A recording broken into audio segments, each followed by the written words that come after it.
कई सारे लोग केवल पोहा खा के निकल जाते हैं, कोई केवल दूध पी के चला जाता है। तो ये सब असंतुलित भोजन है। संतुलित भोजन के लिए आपके पास भोजन के सभी कंपोनेंट होने चाहिए। जैसे सुबह सुबह फल खाना, वो भी असंतुलित है क्योंकि फल केवल एसिड को ही एनहेंस करते हैं। आलू मटर पनीर, स्टार्च एंड प्रोटीन। दिक्कत तब होती है जब चावल में आलू डाल के खाते हैं। जो अच्छे न्यूट्रिशन है, बहुत बड़े बड़े जनरल्स में इस चीज को लिखा है कि हमें छोटे छोटे मील दिन में 5-6 बार खाने चाहिए, जिससे कि हम अपने डाइजेस्टिव सिस्टम पर असर न डालें। और ऐसा करने से आयु बढ़ती है। ठंडा मुल्क है, वो चीज के साथ अलग अलग तरह की वाइन पीते हैं। क्यों? क्योंकि वो नशे के लिए नहीं पी रहे हैं।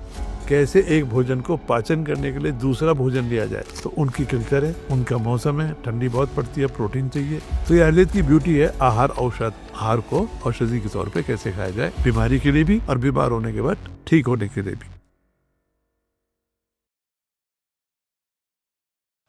आयुर्वेद के सिद्धांत हजारों साल पहले लिखे गए और जितना इनको पढ़ा जाता है, अध्ययन किया जाता है, उतना ही रोमांच पैदा होता है। हजारों साल पहले हमारे ऋषि मुनियों ने जिन सिद्धांतों को प्रतिपादित किया वो एक दिन में नहीं आए। बरसों का अनुभव था, उनकी सूक्ष्म अन्वेषणात्मक बुद्धि थी, उन आंकड़ों को लिपिबद्ध करना था, उनको एनालाइज करना था और फिर एक सूत्र रूप में परोना था। बड़ा आश्चर्य होता है जब बीमारियों के बारे में, आहार के बारे में सब लोग जानते हैं, न्यूट्रिशन, पर विहार क्या है, रहन सहन क्या है, उसके बारे में बहुत कुछ लिखा गया है, बहुत कम लिखा गया है। और प्रज्ञापराध, प्रज्ञापराध माने प्रज्ञा माने बुद्धि, अपराध माने बुद्धि का अपराध, और अंग्रेजी में बोलेंगे ऑफेंस अगेंस्ट विजडम। हमको मालूम है कि चीज बुरी है, फिर भी हम करते हैं। तो बीमारियों के कारणों में ये सब लिखा हुआ है। अब मैं आपको सबसे पहले आहार के बारे में बात करता हूं कि आहार के बारे में क्या लिखा है। कि 6 चीजें लिखी है। देश विरुद्ध। देश विरुद्ध का मतलब है कि जिस देश में आप पैदा हो रहे हैं, जिस इलाके में, ऐसा नहीं भारत देश और बांग्लादेश और नेपाल और अमेरिका, जापान। देश का मतलब है आपके चारों तरफ का जो वातावरण है वो आपका देश है। जैसे मैं इस समय यूपी के रामपुर जिले के बिलासपुर तहसील के सिकरौरा गांव में रह रहा हूं, और यहां पर क्या पैदा हो रहा है? कुदरती ये पपीता इस समय तैयार हुआ है। तो ये क्या हुआ है? देशानुरूप है। ऐसा नहीं कि चंडीगढ़ से या पटियाला से मेरे पास आया है, तो देशानुरूप है। अगर मैं इस देश का नहीं है तो ये देश विरुद्ध हो जाएगा, काल विरुद्ध। इस मौसम का है। अभी मेरे बाहर पेड़ पर आम पे बौर आए हुए हैं, पर बाहर जाऊंगा तो बाहर आम लगा हुआ है, बाजार में आम बिक रहा है, पर वो आम कहां से आया है? साउथ इंडिया से। तो वो काल विरुद्ध है, काल के विपरीत है, क्योंकि इस समय बसंत ऋतु है और आम खाने का टाइम है, आषाढ़ का महीना। फिर संयोग विरुद्ध, किसको किस चीज के साथ खाना है? तो वही चीज अच्छी है, जैसे दही भी अच्छा, दूध भी अच्छा, पर जब दोनों को मिला दिया गया तो दोनों संयोग भेद से विरुद्ध हो गए। दूध मूली, दूध नमक, तो संयोग भेद। इसके बाद संयोग भी ठीक है, देश भी ठीक है, काल भी ठीक है, परंतु मात्रा विरुद्ध। मात्रा में नहीं खाया, मात्रा में नहीं खाया। अब ये फल है मेरे पास, कितना खाना है? तो ये तो मुझे ही विचार करना पड़ेगा ना, कितना खाना है, कि मेरी पेट की जठराग्नि कितनी है। मेरे को अपने अग्नि के हिसाब से खाना है। तो अग्नि के हिसाब से मैं खाऊंगा, काल के हिसाब से खाऊंगा, देश के हिसाब से खाऊंगा, तभी मेरा काम होगा कि साहब आपने ठीक खाया। तो ये नहीं कि देश विरुद्ध है, संयोग विरुद्ध है, मात्रा विरुद्ध है और काल विरुद्ध है। मात्रा का ध्यान रखा। अब क्या है?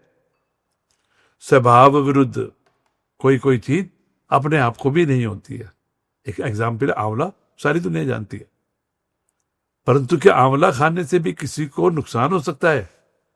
तो मुझे नहीं पता, पर इसकी एग्जाम्पल मैं हूं, मेरे पिताश्री हैं, और मेरे एक परम मित्र हैं, आयुर्वेद के बड़े विद्वान हैं, डॉक्टर CK कटियार। हम आंवला खाते हैं तो हमको परेशानी होती है, तो आंवला बुरा नहीं है।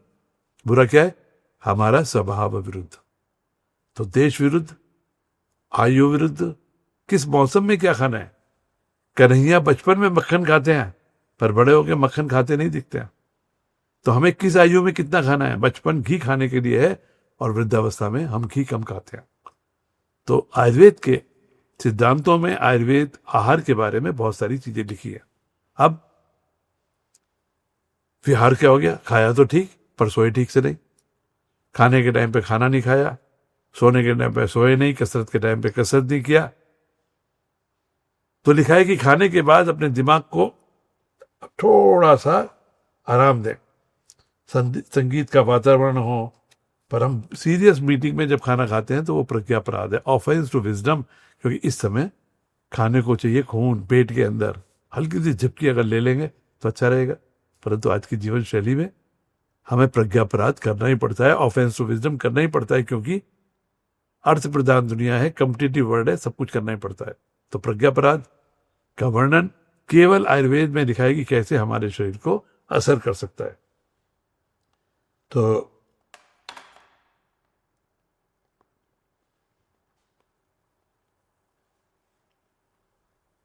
एक मिसाल है, जैसे हमको मालूम है कि गाड़ी चलाते हैं सीट बेल्ट लगा के, और जो हमारा स्पीड जोन है उसी स्पीड से चलाएंगे, अपने लेन में चलाएंगे तो हमारे शरीर के लिए अच्छा होगा।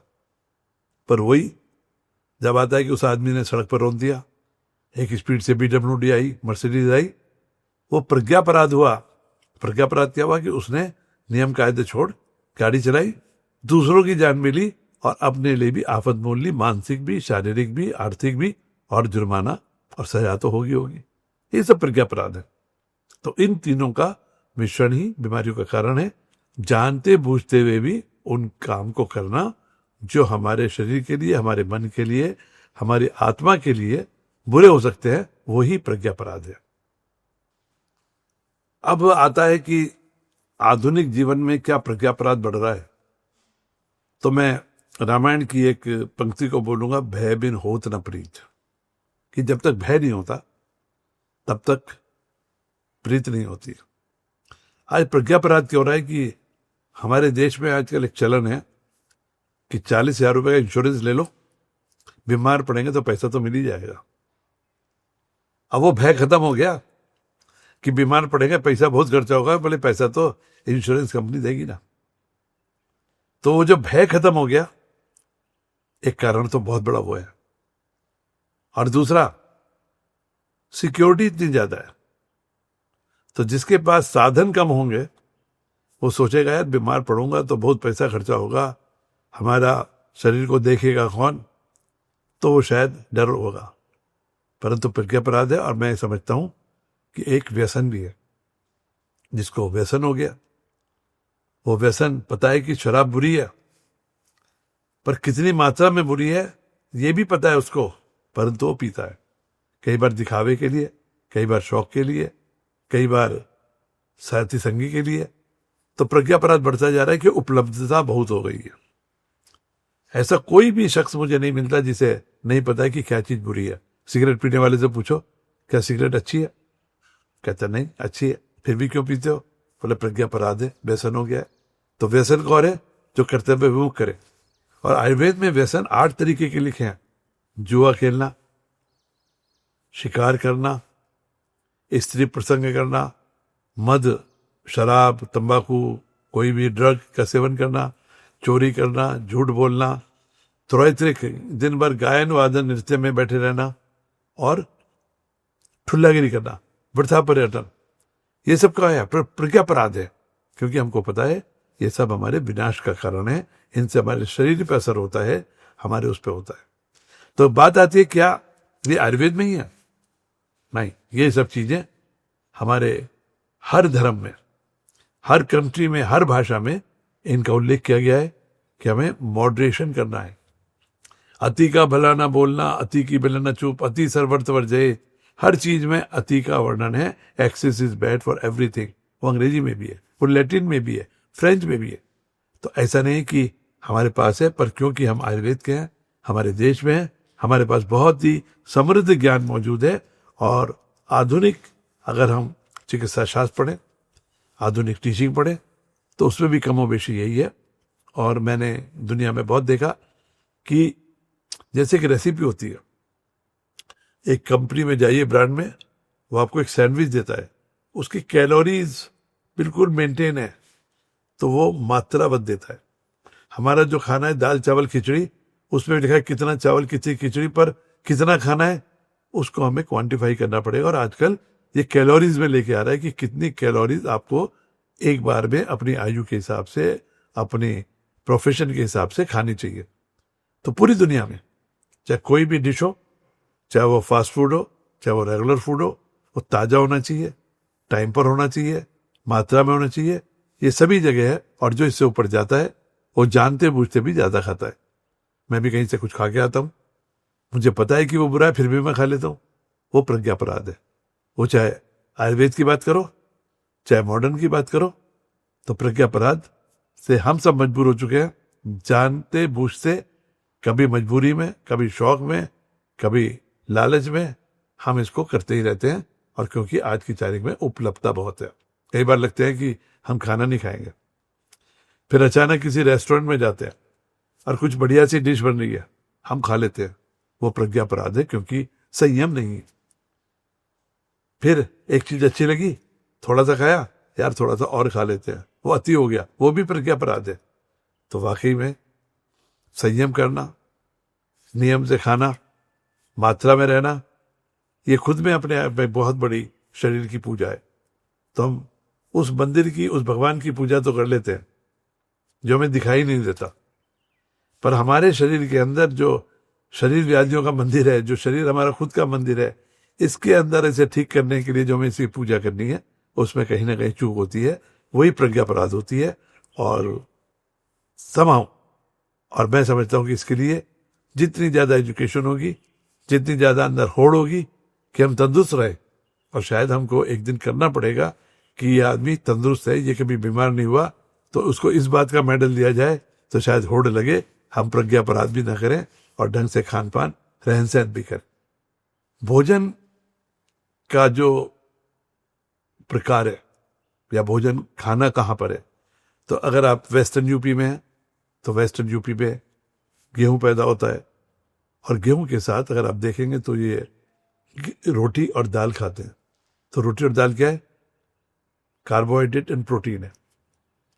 आप ईस्ट में चले जाइए, समुद्र के किनारे चले जाइए, वो चावल और मछली खाते हैं, तो वो क्या है? स्टार्च एंड प्रोटीन है। आप किसी रिलीजन में चले जाइए, बिरयानी खाते हैं, तो चावल और चिकन खाते हैं, वो भी स्टार्च एंड प्रोटीन है। आप वेस्ट में चले जाइए तो डक और मीट खाते हैं, स्टार्च एंड प्रोटीन है। आप यूरोप में जाइए तो वो पोटैटो एंड फिश खाते हैं।